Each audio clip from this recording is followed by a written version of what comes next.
We now know the name of the airline worker who stole a commercial airliner and crashed it just outside Seattle. His name is Richard Russell. He was 29 years old. He worked for Horizon Air for the last 3 or so years before stealing this plane last night, taking off, and then doing these maneuvers. Thankfully, officials say the plane was empty at the time, but Russell flew it for more than an hour, doing flips and so-called barrel rolls before finally crashing onto a wooded island.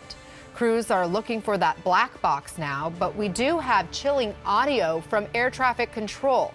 Here are some of Russell's last words. I got a lot of people that care about me, and it's going to disappoint them to hear that I did this. I would like to apologize to each and every one of them. Just a broken guy, got a few screws loose, I guess. Never really knew it until now. CNN's Dan Simon has been near this crash site all afternoon. Dan, what else do we know about Russell? Anna, a law enforcement source tells CNN that the 29-year-old Horizon airline employee has been identified as Richard Russell. Now, we can tell you that Russell is somebody who kept a very active online presence. He recorded YouTube videos talking about his job. He also had an online blog where he mentioned that a few years ago he and his wife operated a bakery somewhere in Oregon. Now, he did work in ground support at the Seattle airport, so what does that mean? We know that he loaded and unloaded luggage.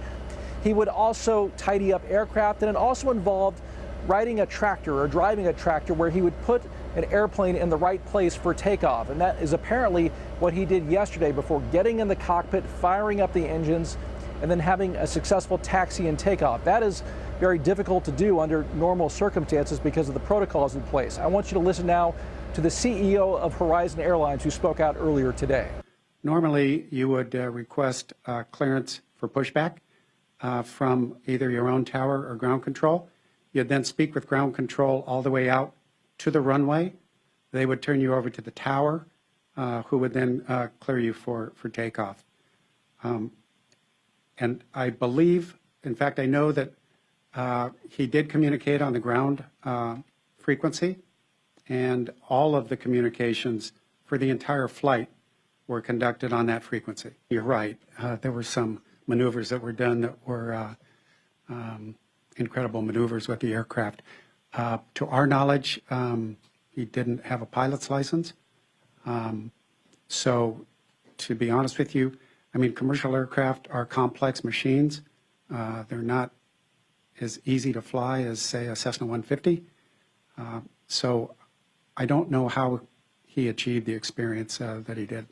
Now, I spoke to a former coworker who worked with Russell. He was shocked that he did this. He said he had a very good sense of humor, but he wasn't shocked that he gained the knowledge in terms of how to operate the aircraft. He said because of being on the tow team, you learn certain things that other employees might not know how to do.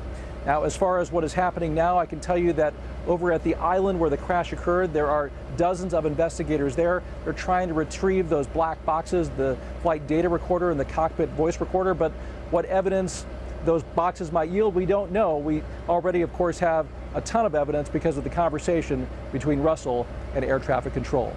Anna?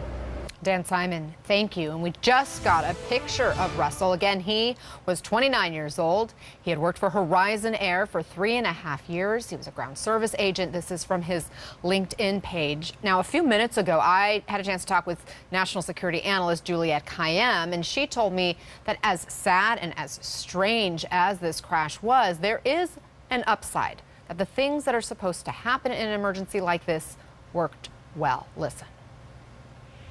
Part of what airport security is to imagine that something bad happens because you can't predict everything, and then sort of have the crisis management and communications plans just in case. So fighter jets were deployed within 1 minute. Communication by the FBI alerting that this was not terrorism. The airline and the airport were really aggressive on communications, and then just look at the training clearly from between the ground control and the pilot. pilot, those communications saved lives. They sort of, made sure that the pilot, who really did come to know that he was going to die, did not harm anyone else. So in some ways, you also look at security planning as, after the thing happens, did the system get into place to protect more people? And I have to say, in this case, this is a horrible story, but no one else was hurt.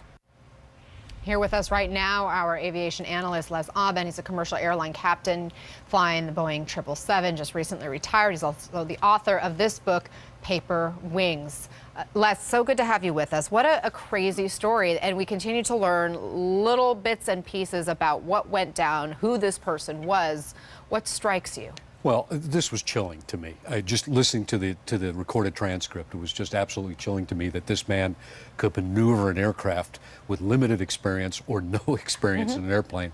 And I'd be glad to discuss that later, what might be plausible in that scenario. But let's reassure viewers that this is a one-off situation. This is not an epidemic. The security procedures are still in effect. This was a disturbed man. As an airline pilot, there were many things that I had to go through in order to be hired by the airline. There were many steps involved just to get on with the airline. Then my medical was very important. The airline gave me a medical review. The FAA gave me a medical review throughout my 34-year career. The ground folks, not so much, but they require what they call a SITA badge, which is a security identification display area. In other words, they have to display this badge to other employees and to appropriate authorities, whether it be TSA, doesn't make any difference, law enforcement. They have to go through a vetting procedure, first with the airline, in and of itself, their hiring procedures, then go through a security procedure, fingerprints. They have to go through an entire criminal background check. They have to see if they are tied to any terrorist organizations or potential terrorist organizations.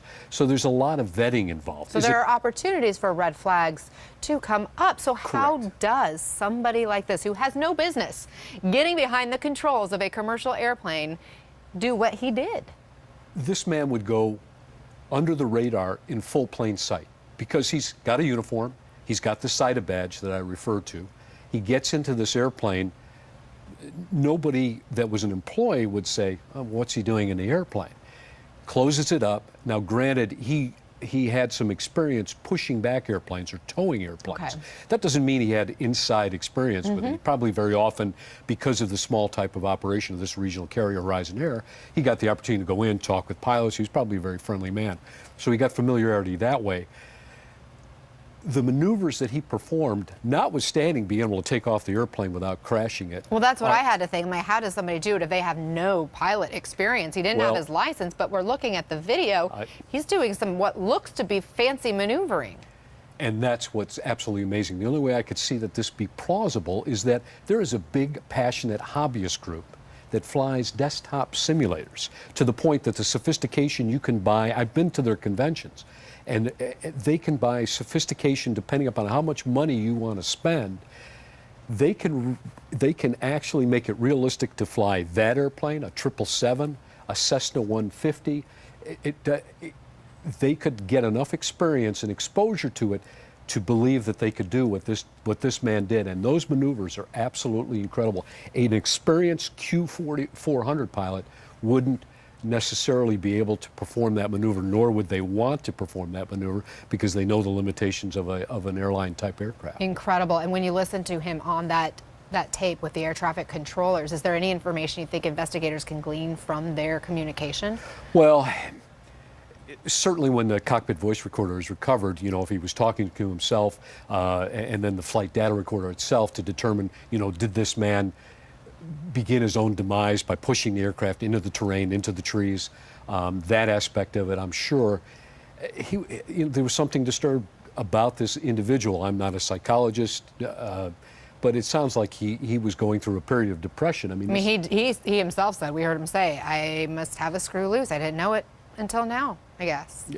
And to get into an aircraft and actually almost sound that relaxed, he must have been overwhelmed. I just can't imagine. Yeah. I would not climb into that Q400 with 25,000+ hours of experience not being trained in that aircraft. Incredible. It's absolutely amazing. Les Aubin, thank you so much.